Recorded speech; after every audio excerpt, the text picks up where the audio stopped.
हमको घटिया सामान नहीं देनी और झूठ नहीं बोलना। जैसे कोई भी सामान है तो खरीदने वाला जानता है कि ये मुनाफा लेके ही बेच रहा है, और सब कोई जानता है कि दुकानदार का मतलब है कि वो अपना घर परिवार इसी से चला रहा है।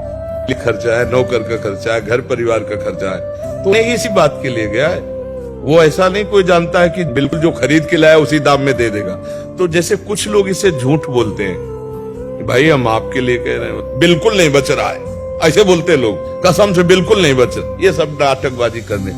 वस्त्र बहुत बढ़िया हो, उसकी कीमत फिक्स हो।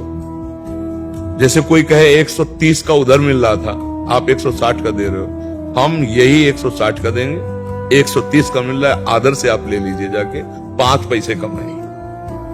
बिल्कुल अपने पे टिके रहो, झूठ बोलना नहीं है कि भाई हम इतने का लाए हैं, इतने कुछ नहीं। सीधी बात है, अच्छा कपड़ा रखो, अच्छी क्वालिटी का रखो, जैसी जैसी क्वालिटी है उसके अनुसार उसका दाम अपना मुनाफा लगाकर फिक्स कर लो कि इसका अधिक से अधिक मुनाफा 20 रुपया, तो हम 20 रुपया का मुनाफा ले रहे। बताने की जरूरत नहीं, उसको बोल दिया, इसमें कोई हानि नहीं। अपनी वस्तु बेचने वाला प्रशंसा करता है अपनी वस्तु की, पर उसको झूठ प्रशंसा न करे।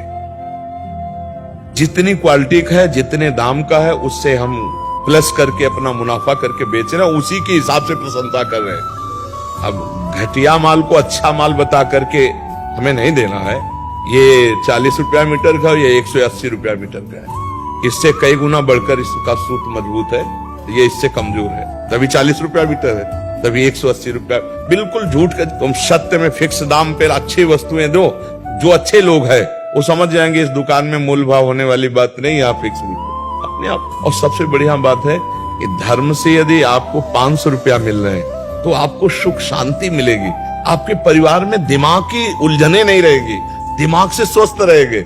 अगर धर्म से कमा के ले जाओगे तो परिवार में ही दिमाग की उलझन बढ़ जाएगी, दिमाग से अस्वस्थ हो जाएंगे लोग।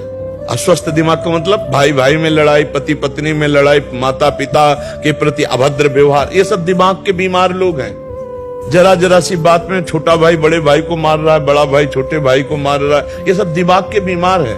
यार उसी माँ के गर्भ से पैदा हुई है, अगर छोटी मोटी वस्तु उसके हिस्से में चली जाती है तो कोई बात नहीं, मेरा बड़ा है, पिता की तुल्य है, या मेरा छोटा है, पुत्र के तुल्य, खाओ पियो मौज करो यार, उसमें क्या लड़ाई झगड़ा। लेकिन दिमाग के बीमार लोग छोटी छोटी वस्तु में, छोटी छोटी जगह में अपने भाइयों की हत्या तक कर डालते हैं। आप तो समाज में सब देख ही रहे। तो जो अधर्म की कमाई है वो इस तरह से हमें पीड़ा पहुंचाती है। धर्म की कमाई में शांति रहती है, सुख रहता है, भगवान का भरोसा रहता है, और परिवार उन्नतशील होगा, दीपक की तरह जलेगा लेकिन बहुत काल तक। और ये अधर्मी लोग जो है ये हाइलोजन की तरह बढ़ेंगे लेकिन फ्यूज हो जाएंगे। घूस लेकर के, नाना प्रकार के अधर्म आचरण करके, दूसरों की हिंसा करके जो पैसा कमाया जाता है ना, वो बहुत जल्दी विनाशकारी खेल में होता है। पूरा परिवार का परिवार गाड़ी में ही भुन जाते हैं, एक्सीडेंट में ही। ये समझो ये कर्मों का फल है। तो हम ज्यादा प्रलोभन में न पड़े, उचित मूल्य और निश्चित मूल्य और पवित्र आचरण, और भगवान का नाम जब तो देनहार कोई और है, कहां से वो दे देगा तुम पक्का आनंदित हो जाओगे। पक्का जान लो कि वो जब देता है वो कैसे वो बनाता है आप जान नहीं पाओगे। और लाखों कमाई जो है वो बीमारी में ही चली जाती है, टेंशने में चली जाती है। सब व्यवस्था है, और बैर विरोध अशांति, अगर पति पत्नी में ही अशांति है, अब क्या जीवन है, क्या जीवन है। घर में गए सब व्यवस्था ठीक, लड़का बच्चा ठीक, तो एक शीतलता, घर में गए घोर अशांति, घर जाने का मन न हो तो क्या फायदा तुम्हारा बहुत बड़ा मकान